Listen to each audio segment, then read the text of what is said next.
Listen to me. Once you realize who you are, you stop operating in desperation. You stop saying yes to stuff you ain't supposed to be saying yes to. So here's my big problem with a lot of y'all is your belief system is off. Like everybody can see how sweet you are. People are commenting on, well, you could do this and you could do that. And you the only one ain't caught up with it yet. Gee, why you always on beast mode? I'm shocked more people are on beast mode. There are people who living from check to check and they comfortable. It's the weirdest thing to me. I'm like, boo, you broke. And you broke on several levels. We're not talking about Sally Mae. You still owe your grandma. We're talking about you need to cash your grandma out.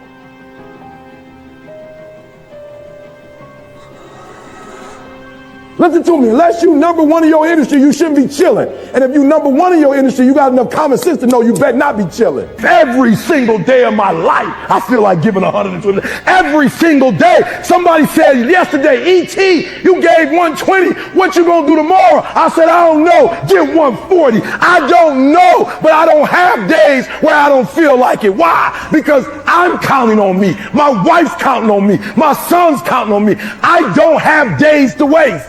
There's nothing wrong with the opportunity. You're not giving 120. You're giving 70. You're giving 60. You're giving 50. And you want what these people who've given sweat, who's given blood, who's given tears, you want what they paid for, and it ain't free. You don't belong at the bottom, and it's time for you to get your butt from down there. It's time for you to stop being comfortable at the bottom. Get your butt up and get to where you're supposed to be. The Bible says he was in a pig pen and he came to himself and he went home. Get your butt up. You are a royal priesthood. Get where you belong. Do what you're supposed to do. Live like you're supposed to live. You got all the stuff. You got it all. But you will not outwork me because your height has nothing to do with my work ethic. Your face has nothing to do with my work ethic. Your two-parent background has nothing to do with my work ethic. You will not outwork me. On your jet, you will not outwork me. In your Bentley, you will not outwork me. You will not outwork me. Get up. Act like you playing basketball. Act like you playing football. Compete. That's what bothers me. Many of y'all are not competing. I need effort. Compete. Go to class. I just left the school telling these kids, act like you playing football. Go in that doggone classroom. Compete. Many of you have lost your competitive edge. Get your competitive edge back. I'm not against no other motivational speaker. I'm just competitive. Some of you are not successful because every single time you run up against a trial, every time you run up against a tribulation, you stop and you cut off beast mode. And what I'm here to tell you is, if you tell that thing, I'm here just like you here, and I promise you, I ain't leaving without the degree. I ain't leaving. I will not leave without that goal. I will not leave without that dream. I will not leave this opportunity until I get it.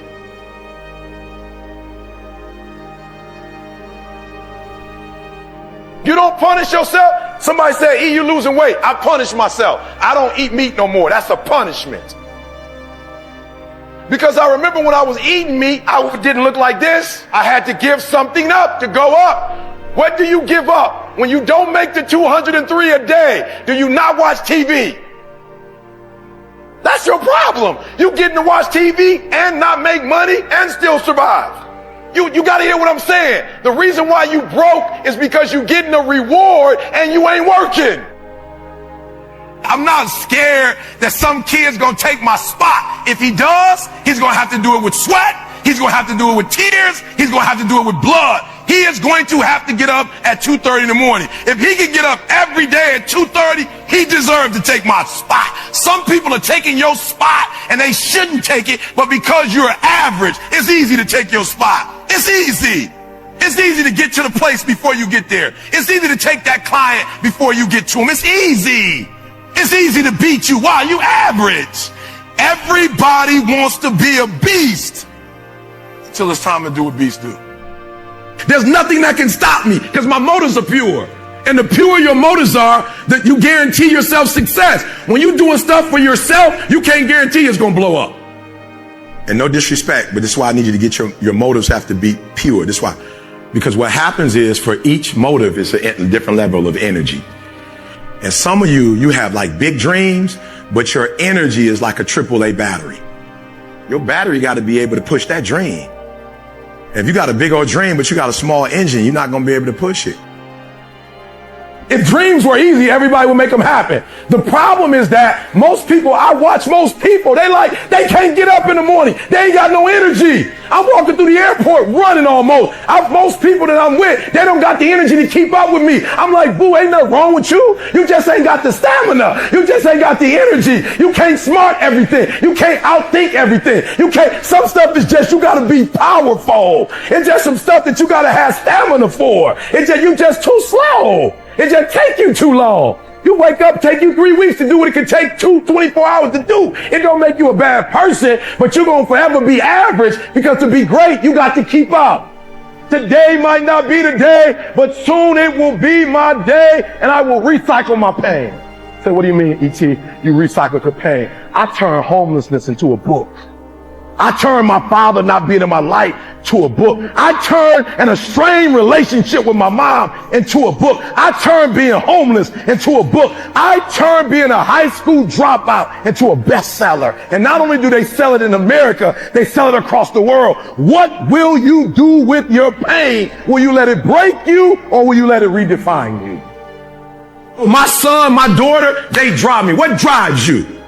And this is why I'm telling you, because if a house drive you, you sweet, you gonna get one. Then what you gonna do when you finish? It's what she said. She blew this business up, and now she don't want to do it no more. You know how hard it is to blow a business up? You know how many people wish they could do what she's doing? But yet she finished with it. Why? Because that thing was not strong enough to drive her. The Nobel Prize, that'd take me forever. I picked something that would drive me for the rest of my life. You doing it because somebody else told you to do it. You want to drive a Rolls Royce because everybody else driving. You want to live in that house because everybody else living in that house. You got affirmation problems. You're not doing it because you really want to do it. You're doing it because you want to be affirmed. Let me tell you something. That's a great place to start. But when you get to your root, it's a whole nother level. Take all your energy for the dream, because you're going to need it. And so if the second thing I can teach you is, for every dream you have, take at least a week or 30 days and write down every single thing that it's going to take to make it happen. And I want you to know something. After you write everything down, you still have not written everything down, because you don't know what's going to happen. And so life normally breaks you, because when it hits you, you wasn't ready. But if you ready, if you stay ready, you ain't got to get ready. If you stay ready and you stay plugged up, when you hear bad news, it don't break you, because you already energized. You have to eat the dream. You have to sleep the dream. You have to dream the dream. You got to touch. You have to see it when nobody else sees it. You have to feel it when it's not tangible. You have to believe it when you cannot see it. You got to be possessed with the dream. Speaking. Specifically, though, how did I do it? That's right. But how did I do it? What vehicle did I use? YouTube. And I put out a video every Monday for free. Right? But I understood the concept. If it's really good, you know what's going to happen. You've been to the mall. Try orange chicken. You're like, no, I'm good. I'm not hungry. No. Try orange chicken. You're like, no, I'm good. You're like, no. Try orange chicken. You try it for free and go, And she said, here, $4.99. Come. And you like, I don't even, come right here. And before you know it, you done bought a whole meal. You done bought a whole meal, because they let you try something free. You tried something for free. And so I gave it away. In survival mode, you never give anything away. In survival mode, you hold on to. But you must understand that you cannot get if you're holding on. So we hold on to information. We hold on to books. We hold on to content. We hold on to strategy. We have been taught, don't give anybody anything, because if you give it to them, guess what's going to happen? They're going to take your business. They're not going to take your, if you good, it's going to come back. So if it's any strategy you know, then I'm going to tell you and tell you and tell you why. Because if three of us know the same strategy and we all go out and work together, we're going to take it to the next level. Right? So number one, what do you want? All right. Number two, little box, what is it going to take to get that? Now, everybody knows what they want, but very few people really know what it takes to get it done. You ask me, why you get up at 3 o'clock in the morning? Because I can. So I was with these kids, I guess, with CP3 camp. I think it must be like the top 20 high school ballers and another 20 top college ballers, right? So for real, some of y'all You come from good backgrounds. Like, embrace that. Some of y'all come from good homes, good parents. You got two parents at the crib, or you got your mom and your dad both involved in your life. Your grandma doggone took you to church. Your mom prayed with you, and you get out the house trying to act like, you feel me? Like I told y'all, I'm from the Chi. You can look up my birth certificate. I went to school too in Detroit. You can look it up. I don't got to act like I'm hard. I don't got to act like I'm nothing. Like, I'm going to be who I am. So I walk in the room, guys, blew my mind. I walk in the room. It's like 45 African-American young men, 18, 19, 6'6", whatever they are, 6'4", 6'2". And as I look in the room, guys, I'm like, whoa. You guys got an opportunity of a lifetime. Write that down somewhere. You live in America. I don't care how bad you think it is. You have opportunities that you do not. If you get up at 3 o'clock in the morning and grind in Haiti, you grind.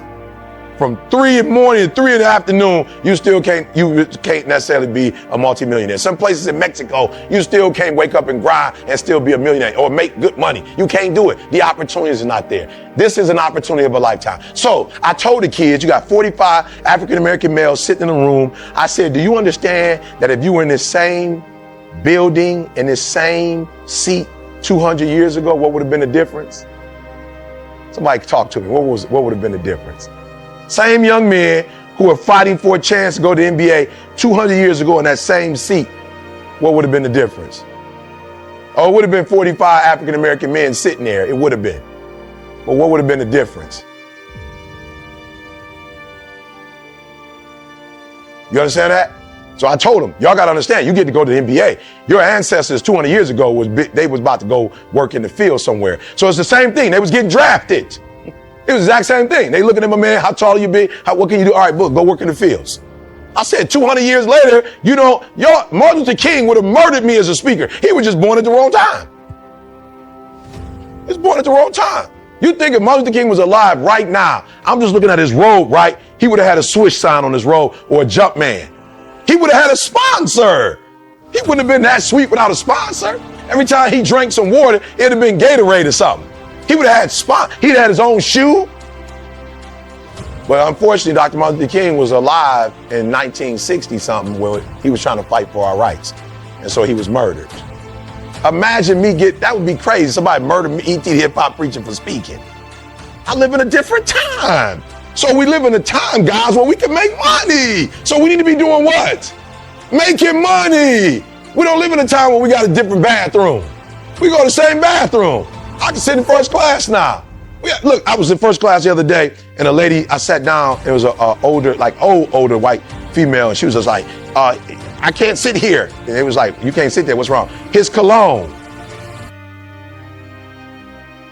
I don't even wear cologne. I was like, I don't even wear cologne. Right, but I felt her, I ain't mad at her. She grew up a long, long time ago, so she don't want to sit next to me. If she would have did that same thing to me in 1960, what would have happened? I would have had to move. It's 2019, baby. My man was like, yo, if you want to move, you can, but you're going to have to go back there, and we're going to have to let somebody back there take your seat.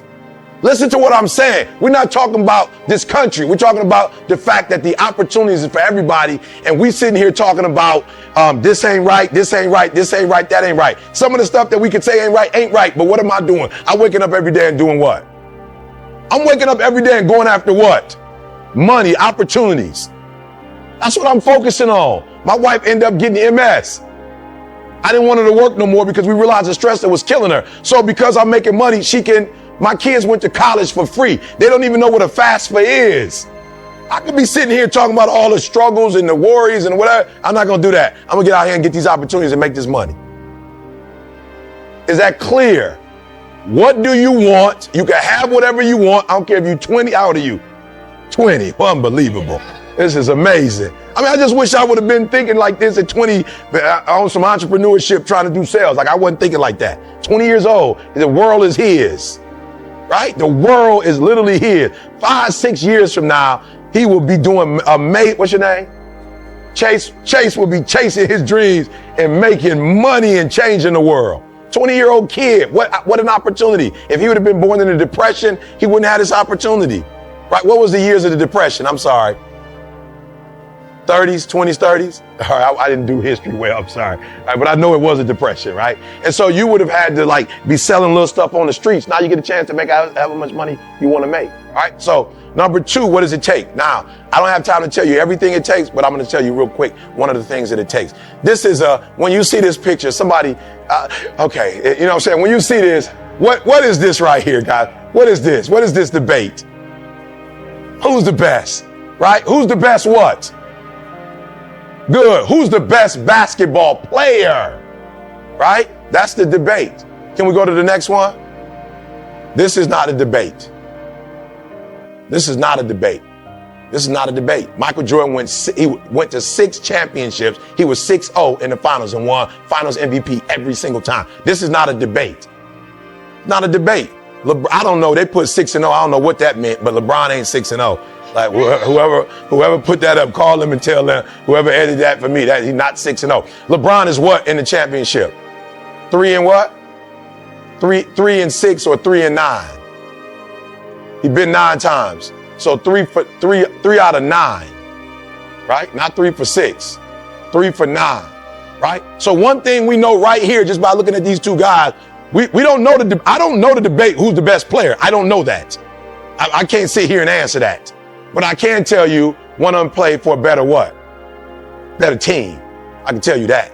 I can tell you there's a big difference between the Chicago Bulls and the Cleveland Cavaliers. Big difference, right? So Michael Jordan played for, by far, I don't care how you, like, what had to happen. I don't know. I don't care. What I'm trying to show you is that one of the things that is going to require for you to get to the next level is you have to be on the right team.